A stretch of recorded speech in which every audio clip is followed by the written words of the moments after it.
صحابی رسول حضرت زید بن ثابت رضی اللہ تعالیٰ عنہ سے مروی ہے، فرماتے ہیں کہ ایک مرتبہ نبی کریم صلی اللہ تعالیٰ علیہ وسلم کے ساتھ ہم باہر نکلے، ہم چوراہے پر کھڑے ہوئے تھے کہ ایک اعرابی حاضر ہوا۔ نبی کریم علیہ السلام کی بارگاہ میں اس نے سلام عرض کیا۔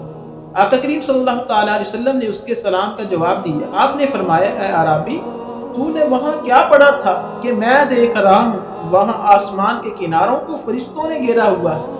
تو اعرابی نے عرض کیا، یا رسول اللہ صلی اللہ تعالیٰ علیہ وسلم، میں نے آپ پر درود پاک پڑھا تھا۔ اور حضرت عبد الرحمن بن سمرہ رضی اللہ تعالیٰ عنہ سے مروی ہے کہ آقا کریم صلی اللہ تعالیٰ علیہ وسلم ایک مرتبہ تشریف لائے اور آپ بڑے ہی حشاش بشاش تھے۔ آپ نے فرمایا، میں نے رات ایک عجیب منظر دیکھا کہ میرا ایک امتی پل صراط سے گزر رہا ہے، کبھی وہ چلتا ہے، کبھی گرتا ہے، کبھی پل صراط سے لٹک جاتا ہے۔ تو اس کا مجھ پر پڑا ہوا درود پاک آیا اور اس نے اس کو پکڑ کر کھڑا کیا، پھر پکڑ کر اسے آہستہ آہستہ پل پار کروا دی۔ درود پاک کی اس قدر فضیلت ہے۔ اور شاہ کونین اور جناب صدیق اکبر رضی اللہ تعالیٰ عنہ جب بیٹھے ہوتے تو ان کے درمیان کوئی شخص نہ بیٹھتا۔ ایک مرتبہ ایک شخص نبی کریم صلی اللہ تعالیٰ علیہ وسلم کی بارگاہ میں حاضر ہوئے تو آپ نے اسے اپنے اور جناب صدیق اکبر رضی اللہ تعالیٰ عنہ کے درمیان میں بٹھا دیا۔ صحابہ کرام حیران ہو گئے کہ یہ ذی مرتبہ کون شخص ہے جس کو نبی کریم صلی اللہ تعالیٰ علیہ وسلم نے اپنے اور جناب صدیق اکبر رضی اللہ تعالیٰ عنہ کے درمیان میں بٹھا لیا۔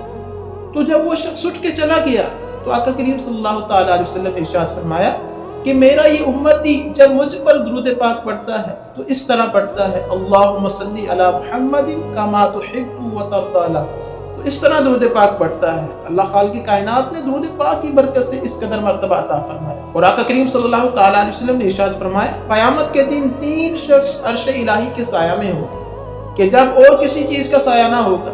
صحابہ کرام نے عرض کیا، یا رسول اللہ صلی اللہ تعالیٰ علیہ وسلم، وہ 3 خوش نصیب کون ہیں؟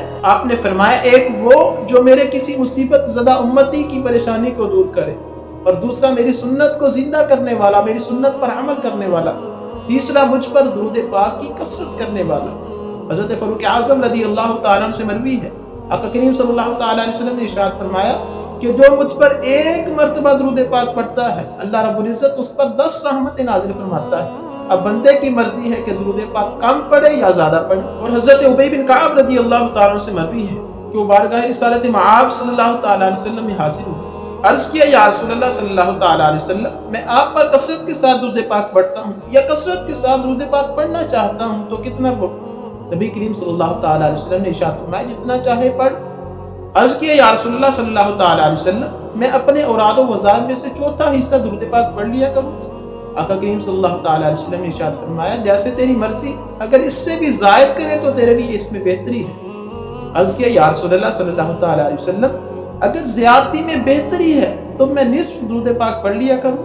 آقا کریم صلی اللہ تعالیٰ علیہ وسلم نے ارشاد فرمایا، جیسے تیری مرضی، اگر اس سے بھی زائد کرے تو تیرے لیے اس میں بہتری ہے۔ عرض کیا، یا رسول اللہ صلی اللہ تعالیٰ علیہ وسلم، اگر زیادتی میں بہتری ہے تو میں 2/3 درود پاک پڑھ لیا کروں۔ نبی کریم صلی اللہ تعالیٰ علیہ وسلم نے ارشاد فرمایا، جیسے تیری مرضی، اگر اس سے بھی زائد کرے تو تیرے لیے اس میں بہتری ہے۔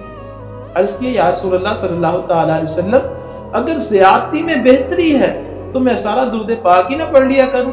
نبی کریم صلی اللہ تعالیٰ علیہ وسلم نے ارشاد فرمایا کہ اگر تو ایسا کرے تو تیرے سارے کام سنور جائیں گے، تیرے سارے گناہ بخش دیے جائیں گے۔ تو درود پاک کی اس قدر فضیلت ہے۔